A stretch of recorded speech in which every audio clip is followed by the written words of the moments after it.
Hello friends, welcome to my channel Rathees kitchen. இன்னைக்கு நம்ம ஒரு கேரளா குழம்பு செய்ய போகிறோம். தீயல். பொதுவாக நம்ம சாம்பார், கடலை குழம்பு, பருப்பு கடையிறது, வத்த குழம்பு இந்த மாதிரி நம்ம செய்கிறோம். இன்னைக்கு நம்ம புதுசாக இந்த தீயல் செஞ்சு பார்க்கலாம். காரம் பிடிக்கிறவங்களுக்கு இந்த குழம்பு நல்லா பிடிக்கும். நீங்களும் செஞ்சு பார்த்துட்டு எப்படி இருந்துச்சுன்னு கமெண்ட் பண்ணுங்க. வாங்க தீயல் செய்கிறது எப்படின்னு நம்ம பார்க்கலாம். தீயல் செய்ய தேவையான பொருள்கள்: அரை முடி தேங்காய் திருவுனது எடுத்து வச்சுருக்கேன். தோல் சீவிட்டு 2 உருளைக்கிழங்கு அரிஞ்சு வச்சுருக்கேன். 100 கிராம் சின்ன வெங்காயம் அரிஞ்சு வச்சுருக்கேன். 2 பெரிய தக்காளி எடுத்து வச்சுருக்கேன்.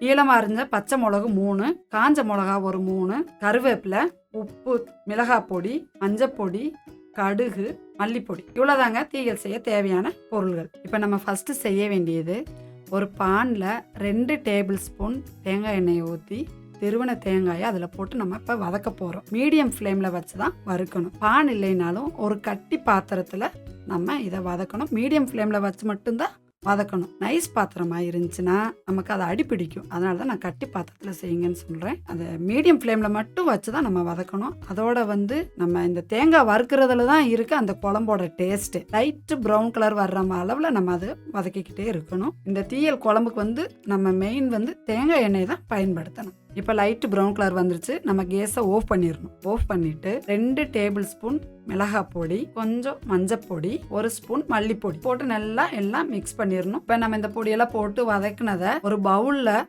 மாற்றி போட்டு நம்ம ஆற வச்சிடணும். இப்போ நம்ம அதே பானில் ஒரு 6 டேபிள் ஸ்பூன் தேங்காய் எண்ணெயை ஊற்றி உருளைக்கிழங்கு அதில் போட்டு நம்ம ஃபுல் ஃப்ளேமில் வச்சு ஒரு 2 நிமிஷம் வதக்கிக்கிட்டே இருக்கணும். அப்படியே அந்த அரிஞ்சு வச்ச சின்ன வெங்காயத்தை அதில் போட்டு ஒரு நிமிஷம் அப்படியே வதக்கிட்டே இருக்கும்போது பச்சை மிளகா, கருவேப்பிலை அதையெல்லாம் போட்டு வதக்கணும். இந்த சின்ன வெங்காயம் ஒரு பொன்னிறம் வர்ற அளவில் அப்படியே வதக்கிக்கிட்டே இருக்கணும். வெங்காயம் நல்லா வதங்கி வந்த பிறகு அடுத்து நம்ம தக்காளி போடுறோம். தக்காளி போட்டு நல்லா சுருண்டு வதங்கி வர்ற மாதிரி நம்ம வதக்கிக்கிட்டே இருக்கணும். வதக்கிட்டு கொஞ்சம் தண்ணியை ஊற்றி நல்லா மிக்ஸ் பண்ணிட்டு நான் 1 ஸ்பூன் உப்பு போடுறேன். போட்டு நல்லா இன்னொரு தடவையும் நல்லா கலக்கி விட்டுட்டு நம்ம ஒரு மூடியை போட்டு 5 நிமிஷம் நம்ம மூடி வச்சிடணும், வேகட்டும். நம்ம இந்த டைம்ல தேங்காய், மிளகாய் பொடி, மல்லிப்பொடி, மஞ்சப்பொடி எல்லாம் போட்டு வறுத்து ஆற வச்சிருந்தோம் பாத்தீங்களா? அதை இப்ப நம்ம மிக்சியில போட போறோம். தண்ணி ஊத்தாம அரைக்கணும். அதை நல்லா மாவா அரைக்கணும். அரைச்சு வரும்போது கொஞ்சம் சின்னமயமா அது வரும். அதுதான் இந்த பக்குவமே. இப்ப நம்ம இதை அரைச்சு வச்சுட்டு இந்த மூடியை திறந்து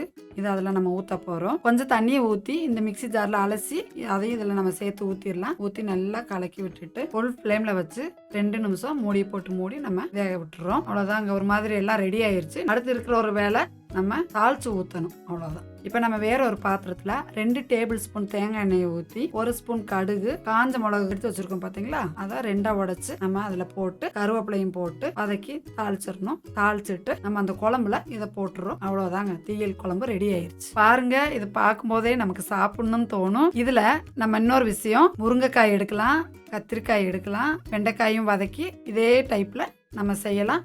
காய் எதுவுமே இல்லைனாலும் சின்ன வெங்காயத்தை மட்டும் வச்சுனாலும் நம்ம செய்யலாம். ஆக மொத்தத்துக்கு தேங்காய் வறுத்து செய்கிறதுல தான் நமக்கு இந்த குழம்போட சுவையே இருக்குது. இந்த வீடியோ உங்களுக்கு பிடிச்சிருந்துச்சுன்னா லைக் பண்ணுங்கள், சப்ஸ்கிரைப் பண்ணுங்கள், ஷேர் பண்ணுங்கள். அடுத்து ஒரு நல்ல வீடியோவில் நம்ம பார்க்கலாம்.